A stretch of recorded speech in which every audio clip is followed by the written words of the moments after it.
Hormuz நீரிணை வழியாக செல்ல அனுமதிக்கப்பட்ட நாடுகளின் கப்பல்கள் ஈரான் வழங்கும் சேவைகளுக்கு கட்டணம் செலுத்த வகை செய்யும் சட்ட வரைவிற்கு ஈரானிய நாடாளுமன்ற ஆணையம் ஒப்புதல் அளித்துள்ளது.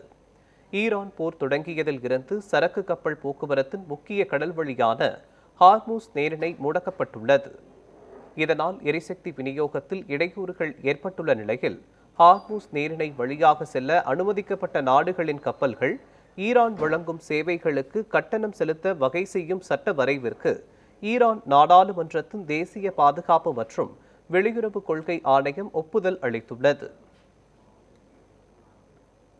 அதே நேரத்தில் ஈரானுக்கு கடுமையான பொருளாதார பாதிப்புகளை ஏற்படுத்துவதே வாஷிங்டனில் நோக்கம் என்று அமெரிக்க நிதியமைச்சர் ஸ்காட் பெசன்ட் தெரிவித்துள்ளார். இதற்கிடையே ஈரான் மீது கடுமையான பொருளாதார தடைகளை விதிக்க அமெரிக்கா திட்டமிட்டுள்ளதாக தகவல் வெளியாகியுள்ளது. விரைவில் அதற்கான அறிவிப்பை அமெரிக்கா வெளியிடும் என்றும் எதிர்பார்க்கப்படுகிறது.